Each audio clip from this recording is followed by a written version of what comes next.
again and again, they were found this way, they were found that way, they had this vital sign. It makes life easier. It also stops and catches you from making mistakes every now and again. And it's a nice and inclusive way to talk about people. Yeah, I think it's something when you're in conversation, the more that you practice something, the easier it becomes. So for anyone who is suddenly having conversations or using their pronouns, I think the more that you practice, the easier it becomes in these situations and talking to people, because essentially we're all people. And and do you know what? Every so often you might slip up, as we all do. But as long as we all make an effort to do the right thing, that we'll be happy that you do, and they'll recognise that you are trying to do the right thing, even if you make a mistake here and there. And most people are forgiving of that. 100%. And certainly speaking to a lot of my trans colleagues and friends, their parents still slip up years later sometimes, but they are blessed to have parents who love them and affirm them and support them. And the parents go, "Oh, sorry," and most of the time, they move on, and we just move on with the conversation. So when you slip up, and you will slip up, and you will accidentally misgender someone, and no, it's not ideal. And yes, we should try and do it as few times as possible. Apologize and move on. You hit the nail on the head. It's about showing that person that we care about them and support them. And that's how we sort of create that space of trust. We create that trust as a health professional to a patient. I'm a safe person. You can talk to me. And that's really key. So, it's something that's quite interesting, because there's a beautiful study by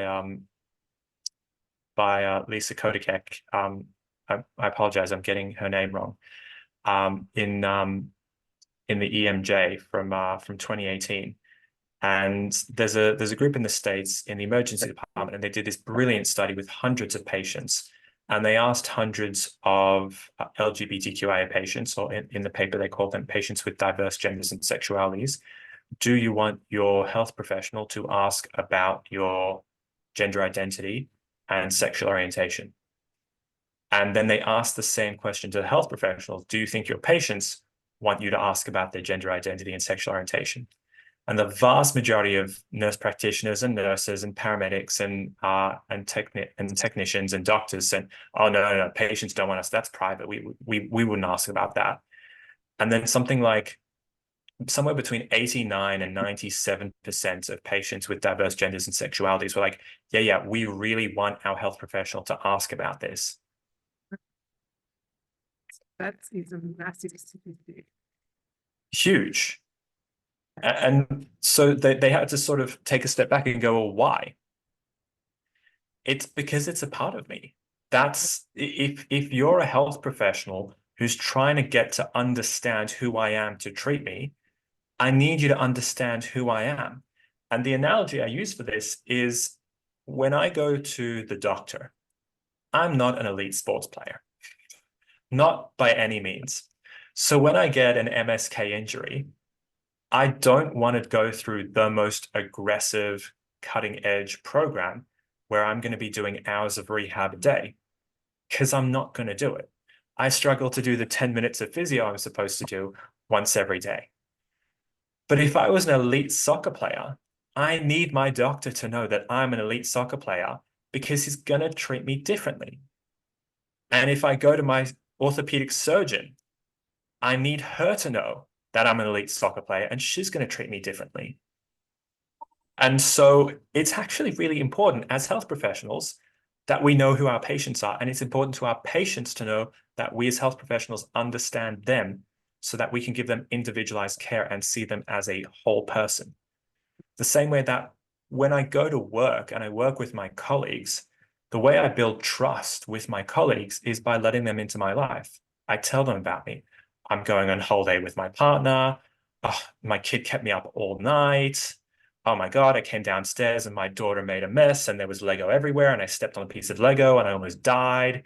You know, these are the little parts of life that we share with our work colleagues so that they get a sense of who we are. And who you are, part of that is your gender identity and sexual orientation. And so it's important as health professionals that we are asking patients this. And there's a way to do it right and there's a way to do it wrong. The first is, you know, the example that the surveyed participants in the paper give is a curtain in a hospital is not actually a soundproof barrier. Shock, surprise. Who knew? So asking someone in front of their... I say also when you're in our environment as paramedics, when you stand in the middle of the shopping sector or and there's people standing around, I'm going to ask super personal questions to Totally. in the middle there. You're going to take them somewhere discreet so that they can Totally. about themselves. It's it's exactly. Yeah.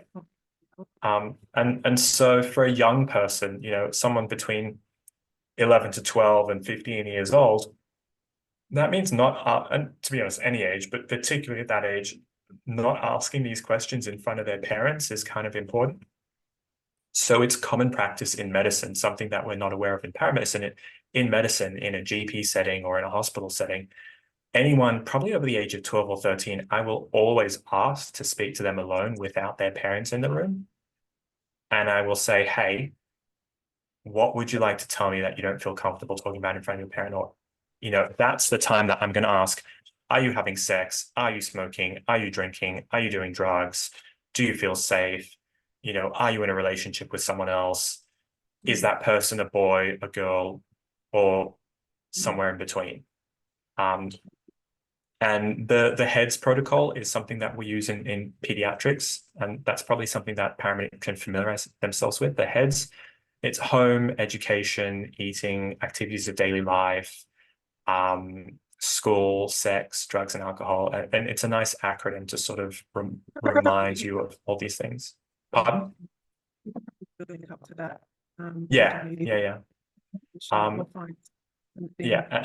And the way we tend to go through that is to start the question by saying, hey, some kids your age, take drugs. Do any of your friends take drugs? Yeah. Oh, okay, cool. Have they ever offered you some?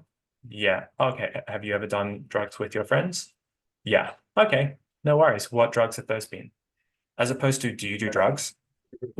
It's a very different way of approaching it.